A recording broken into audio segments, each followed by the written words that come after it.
with the pitchers and catchers there today, Dimino, Nacho Alvarez had the tools of ignorance on. Could he be an emergency catcher as he is fighting to make the club as a utility man?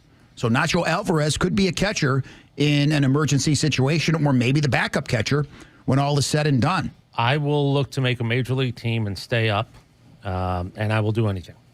If they told me I had to catch without a mask to make a major league team as opposed to kicking it around the minors, I'd think about it. I just would. Yeah, if that's your way to stay up, hey, look, backup infielder, third catcher in a world where we're going to use our catcher as a DH, maybe.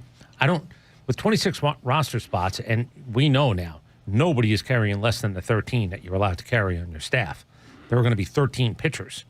If you said, well, look, I'm a position player who could also pitch, you can blow me out anytime, coach.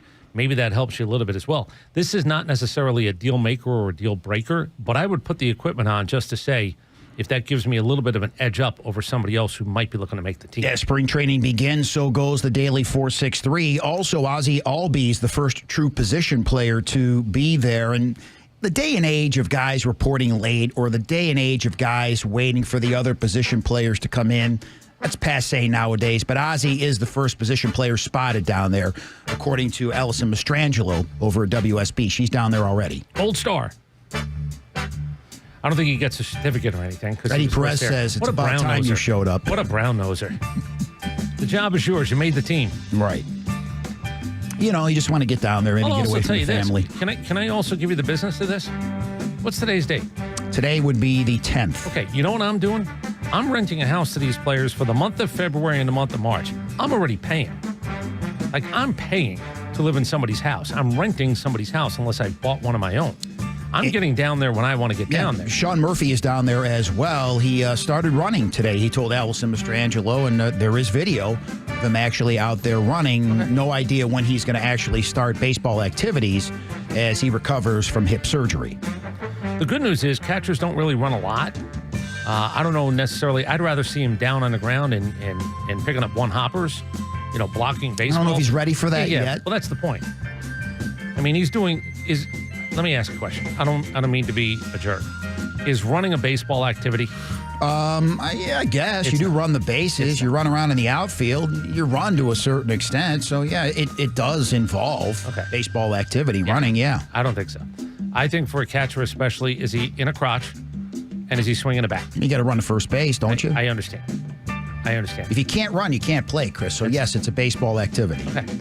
Unless you're in one of those adult softball leagues and you have like a designated runner, you hit the ball and they run for you. Here's what I would like to say.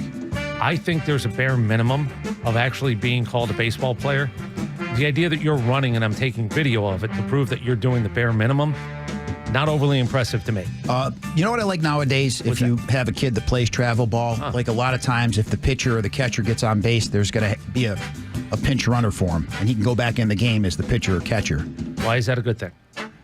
I don't think it is a good thing. It's nonsensical. Yeah, I mean, but that's the way it is nowadays. You know what pitchers used to do? He's a 15-year-old kid. He'll be fine. They played shortstop and center field on the days they weren't pitching. Right. What are you going to tell me next? They're putting jackets on in 82-degree weather if they're a pitcher they're standing on first base? All I'm saying is the world is changing. That's all I'm saying. I would say no to that. If I'm a kid who had any self-esteem, what are you doing out here? Go back to the bench. I will say I'm running. If you're a kid catching in the Georgia Heat and you're catching a doubleheader, sometimes you could use the break. I'll say that. I've seen what happens to some of these catchers after a while down here. Okay. That's all I'll say. Okay. The pitchers, I know you want to protect the pitchers and their arms. I know that. But it's commonplace now if you watch travel ball. That's all I'm saying. I think it's probably one of the reasons that people look at us all around the world and go, what happened to them? What happened to them? I never really understood in 82 degrees, let me put a starter jacket on a guy standing at first base. Because somebody once said, you got to make sure you keep that arm warm. Right. Okay. That starter jacket out there for 3 minutes is going to be the difference. I'm sure Starter didn't mind. Great advertising for them. Mark Bowman wrote he would expect Jerks and Profar to primarily be used as the DH, our friend from MLB.com, Mark Bowman, until Sean Murphy returns. You've got Yaz against right-handed pitching. You got Eli White against left-handed pitching in left field. And then once Murphy returns, Baldwin gets more starts as the DH, and then Profar more time in left field. So that's the hole, the What a perceived plan. hole in the lineup, and that's how they're going to try to at least patch the hole as of right now. Mark Bowman, I think, is spot on with that assessment. Yeah, and then we'll get through spring training and everybody has to stay healthy. And this plan that I just talked about is we've got 4 outfielders and one of them is going to DH more than the others. And then we have a righty-lefty thing. Okay. And now I've got my 26-man roster because I'm going to have one infielder who basically gets to be Nacho Alvarez, who now we believe might be a catcher. Well, he was trying anyway, as He's the pitchers Charlie and catchers did Culberson report. of 2026. So let me ask you this. Mike Yastrzemski is Yaz because his grandfather was Carl Yastrzemski, and they called him Yaz in Boston. I'm not going to call him. So if we talk to him I'm and not I calling call him Yaz Okay, you do you. throughout the conversation. You do you. Okay. I will Won't not sidetrack you at all. I will no. I will not Like when he denounce comes it. into the media room and I meet him for the first time. Hey, Yaz, how are you? Yeah. Good to meet you. Nick Cellini. I'm going to go with Mike. Okay. But again, I promise you there will be. I will not say anything. A judgment-free zone. You choose what's comfortable for you. And Brian Snitker's down there in uniform. He said, right now it's fine. I mean, I planned on coming down here all along. It's once April hits and the season starts, then I may be freaked out a little bit. I think it's going to be more of like a May thing. Because I think like one of those cold weather cities, you go, oh, we shouldn't even be playing baseball here. But like by May 15th, I think Brian Snitker better have another hobby. Like beyond his grandchildren. He's going to have to come up with something. Does have twins and a younger, I guess he's got, 10-year-old twins and a 5-year-old grandson. You're not going to want to well. be with him every day. I know you love him. That is not, this is 6 There's only months. so many times you could pack lunches, Oh, and take the boys swimming, snacks. putt. I know the things that you can do. I'm just telling you, you don't want it to be every day. What is a thing now? And I'm not saying for older people. I qualify. Like stamp collecting used to be a thing. Coin collecting used to be a thing. What do you tell?